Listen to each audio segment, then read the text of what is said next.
Hello, my name is Teddy Wafula, and today we are going to discuss loops in Python. We are going to demonstrate how loops work in Python.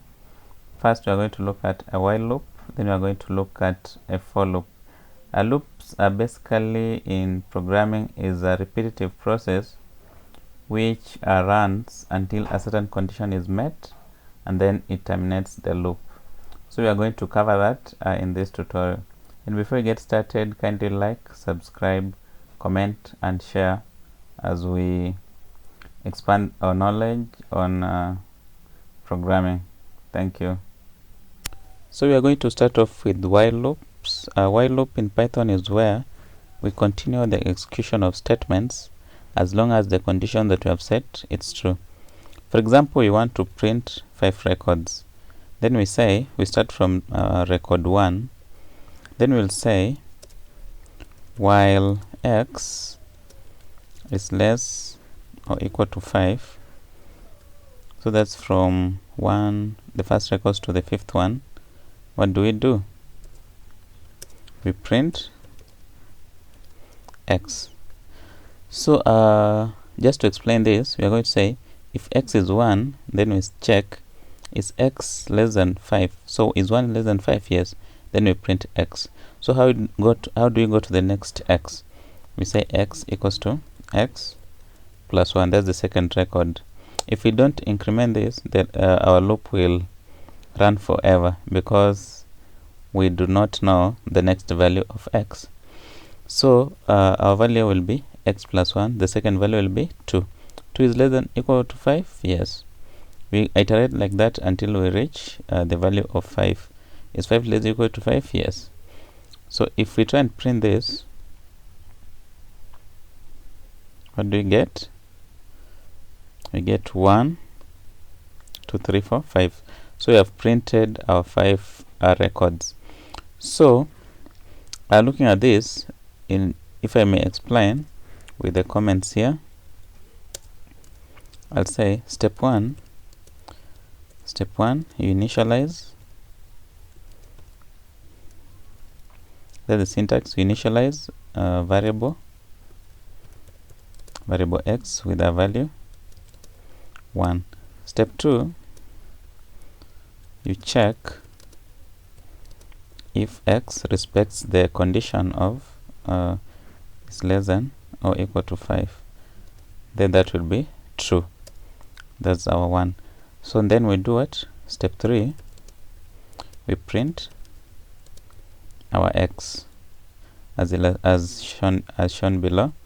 Then step 4, what do? For us to go to the next x, we increment x. So we increment by 1. For us to get x equals to 2, then we iterate. So step 5 will be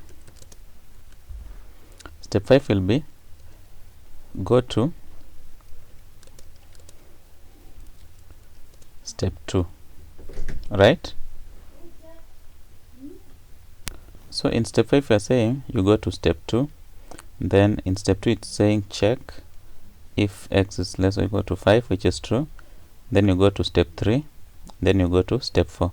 So what we are doing here is we are repeating step 5. We are going to repeat step 2, 3, and 4 until we exit at step 2, where if the condition is not met, then we do nothing. So basically that's how while loop works.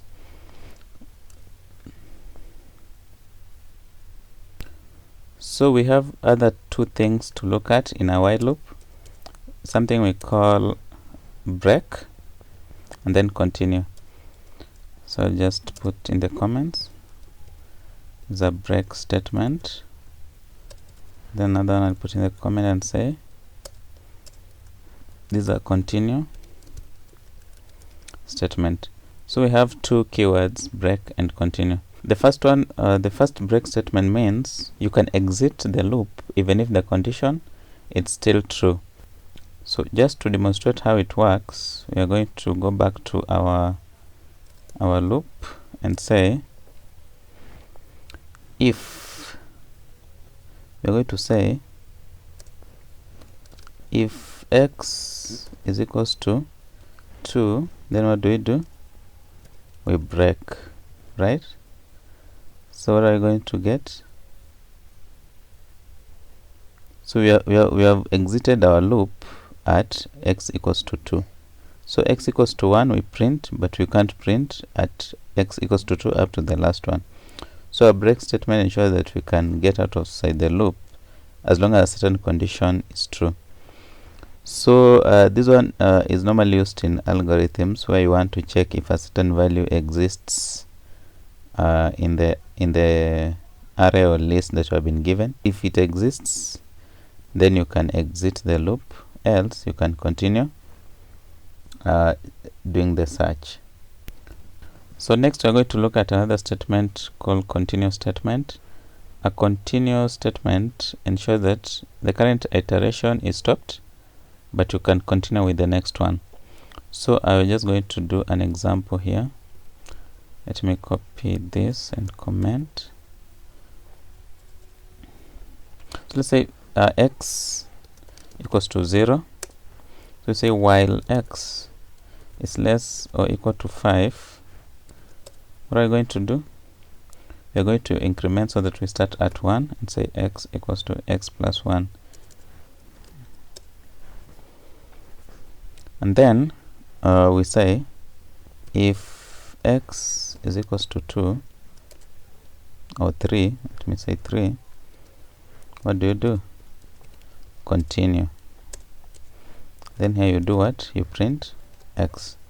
So what we are doing here is we are saying x equals to 0 and we want to print x from 1. So we increment x. So it becomes 0 plus 1 is 1. So if we say x, if x equals to 3, just continue, don't print this one, don't do anything beyond that, just go to the next iteration, which is x equals to 4. So when we print this, what we'll see is that x equals to 3 won't be printed, will be 1, 2, 4 and 5. So if we run this is what we get: 1, 2, 4, 5 and 6. So we are not going to print what? We are not going to print 3, right? So this is how a continuous statement works. It ensures that whatever is at x equals to 3 you don't print, but you continue with the execution. Unlike for break, where you exit the loop. So basically that's what we have on the while loop. So we can also look at another example where we have like a list. So we can say items equals to, let's say these are marks. We can say marks for students. We have one who scored 20, another one 50, another one 90, another one 67, another one 45. So how do you iterate through this list? So what we are going to do, we are going to get the length of this list. So we are going to say the length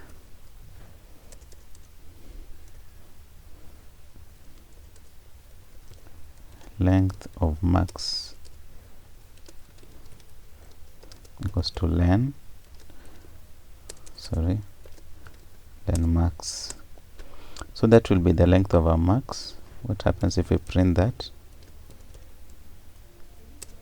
We are going to get 5. So we have 5 records. So we are going to start from index 0 because our list starts from index 0. So we are going to say the first record will be at 0. So we say while x is less than length of marks. What do? We are going to print marks at position what? To position x. Let me comment this.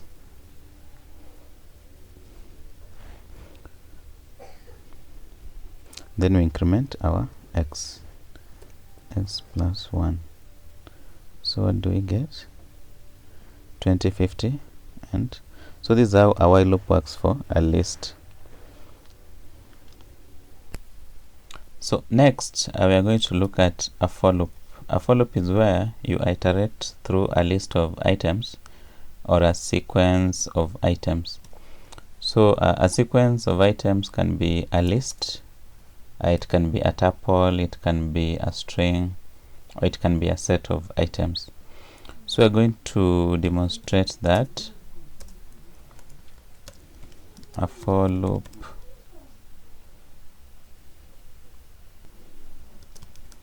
in Python. So from our example above, we had what we called max. Then we have like say 10, 50, 32, 89, 43. So how do we iterate through this list? So we can do for data in max. What do? We print the data. If we run this, then we get our data. So it's easy to print that data compared to what we had done here up here for max in a while loop. So this one is the best one to use because it's easy. It has a few lines of code. Yeah. So we're also going to look at let's say a tuple. A tuple has items that cannot be changed. So let's look at an example and say x. Let's say names equal to name 1, can have name 2, you can have name 3. So what we're going to do, we're going to iterate through that tuple of names. So what we're going to say for data in names, what do? We print data. So what do we get? Name 1, name 2, name 3. So that's the essence of a for loop in a tuple. You can have a string of string called data equals to hello. Then you want to print every character in this string. So what we are going to do, we are going to say for info in data, then we print info. What do we get? We're going to get hello. So we're going to get every single character in our string. So those are part of the three sequences that we can use to iterate. So another one can be, so if I may just comment here, so this was a list of items, then this was a tuple, a tuple of items, then this is a string. So I'm going to comment this. Then we are going to look at a set of items. So a set is normally an indexed and an ordered. So let's say set 1 will be equal to, it uses a curly braces. Say that's an email, this is a telephone number, tel number. This can be hotel or something. So for us to get us every record in that set, what do we do? Say for data in set 1, we print data. If we run this, that's what we get: tel, hotel, email. As you can see, there is no order in the output. That's how our set is. So basically those are samples of data sets that we can look through. You can also have a range of values that you want to loop through. For example, from 0 to 10 or something.